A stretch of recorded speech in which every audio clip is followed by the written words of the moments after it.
صنم چودھری ایک معروف پاکستانی اداکارہ ہیں جو ڈرامہ انڈسٹری میں اپنی منفرد اداکاری کے باعث پہچانی جاتی ہیں۔ انہوں نے مختلف ڈراموں میں نمایاں کردار ادا کیے ہیں اور اپنی بہترین پرفارمنس سے لوگوں کے دل جیت لیے ہیں۔ صنم چودھری نے شوبز کیریئر کا آغاز کم عمری میں کیا اور جلد ہی اپنی صلاحیتوں کے باعث مقبولیت حاصل کی۔ ان کے مشہور ڈراموں میں بھول، گھر، تتلی کا گھر، میرے مہربان اور آسمانوں پر لکھا شامل ہے۔ صنم چودھری نے 2019 میں شادی کے بعد شوبز سے عارضی طور پر کنارہ کشی اختیار کری اور فی الحال وہ اپنی ذاتی زندگی پر زیادہ توجہ مرکوز کیے ہوئے ہیں۔ شادی کے 1 سال بعد اللہ تعالیٰ نے ان کو اولاد جیسی نعمت سے نوازا تھا اور ان کا ایک بیٹا ہے جس کا نام شاویر ہے۔ صنم چودھری کے ہسبینڈ جو ہیں ایک سنگر ہیں اور اب یہ شوبز انڈسٹری چھوڑ چکی ہیں۔ شوبز انڈسٹری چھوڑنے کے ساتھ ساتھ انہوں نے اپنے سر کو کور کرنا شروع کر دیا ہے اور یہ الرحمان سے اپنی کلاسز لیتی ہیں۔ ریسنٹلی انہوں نے اپنے انسٹاگرام پر اپنے فین سے گپ شپ کی ہے اور کوسچن آنسر سیشن کیا ہے، تو آئیں ہم آپ کو دکھاتے ہیں انہوں نے اپنے فین سے کیا بات کی ہے۔ لیکن ان سب سے پہلے آپ ہمارے چینل کو سبسکرائب کریں تاکہ آپ کو نئی آنے والی ویڈیو بآسانی مل سکے، اور چینل کو سبسکرائب کرنے کے ساتھ ساتھ ویڈیو کو لائک بھی کر دیں تاکہ نئی آنے والی ویڈیو بآسانی آپ سب کو مل سکے۔ موٹیویشن فار توکل ایک آیت ہے سورہ فرقان 25 کی آیت نمبر 58۔ جب میں نے وہ پڑھی مجھے بہت لاجیکل آنسر ملا کہ ہم توکل کس پر کر سکتے ہیں۔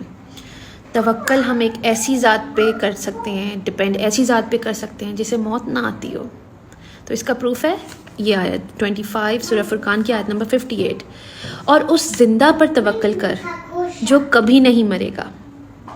آئی تھنک یہ بہت پیارا آنسر ہے۔ اینڈ ریگارڈنگ حجاب کی موٹیویشن از امیجن آپ قرآن مجید کی کسی آیت سے ریفلیکٹ کرتے ہیں اور آپ ایک چلتی پھرتی آیت ہو، کیونکہ آپ نے حجاب لیا ہوا ہے، یو بیکم این واکنگ آیت آف اللہ تعالیٰ، تو یہ کتنی بڑی بات ہے۔ یہ ایک بہت امپورٹنٹ کویسچن ہے کیونکہ قرآن مجید کوئی کورس نہیں ہے کہ ہم 1 سال 2 سال پڑھ لیں اور ہمیں سمجھ آ گیا کہ اب کیا کرنا ہے۔ تو ہدایت، گائیڈنس تو ہماری آخری سانس تک ہے۔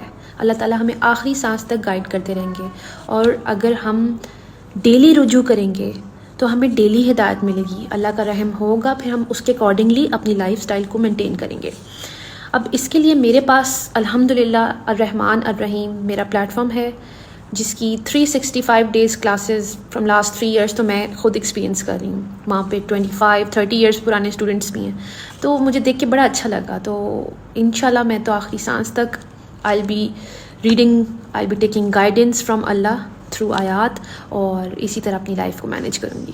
آپ بھی کر سکتے ہیں، آپ بھی اس پلیٹ فارم کو جوائن کر سکتے ہیں۔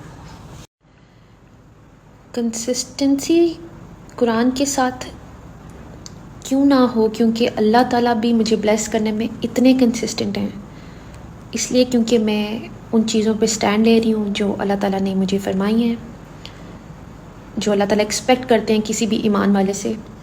اور کنسسٹنسی تو رہے گی، نہیں تو ایک دن بھی چھوڑا تو ایک اور بھی چیز کنسسٹنٹ ہے، وہ شیطان جو ہمارے نفسیات میں ہمارے اندر ہے، وہ بھی بڑا کنسسٹنٹ ہے۔ تو ایک دن بھی قرآن پڑھنا چھوڑوں گی، قرآن سمجھنا چھوڑوں گی اپنے لیے، تو وار ہو جائے گا۔ By realizing how consistent Allah is in blessing us. Blessing میں خالی چیزیں تو نہیں ہیں نا، بلیسنگ میں ہر وہ چیز ہے، ہم بلیسنگس تو ہم پر اتنی ہے کہ ہم کاؤنٹ بھی نہیں کر سکتے۔ ایون یہ جو سانس ہمیں مل رہی ہے، یہ جو ہم ٹائپنگ کر رہے ہیں، وائی فائی مل رہا ہے، یہ جو ہم آنکھیں جھپک رہے ہیں، یہ جو ہم بات کر سکتے ہیں، اتنی بلیسنگس، ہمارا فوکس ہی نہیں ہے بلیسنگس پہ۔ جب ہم فوکس اپنا بلیسنگس پہ لائیں گے، ہم شکر گزار ہو جائیں گے ایک ایک چیز کے۔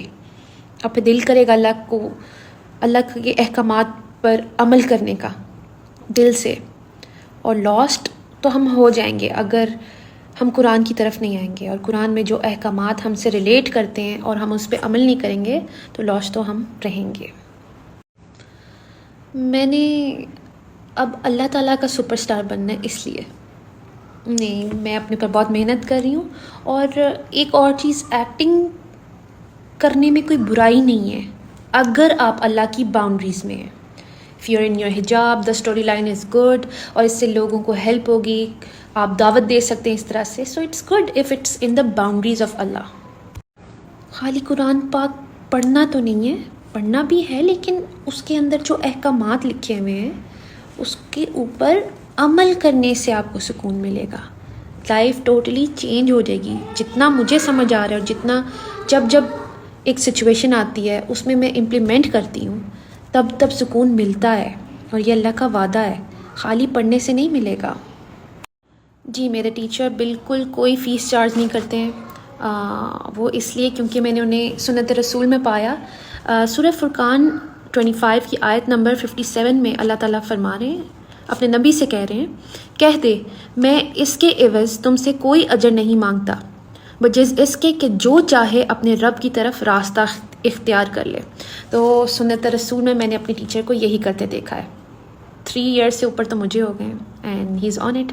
It's free of cost, you can join it, you can message الرحمن رحیم.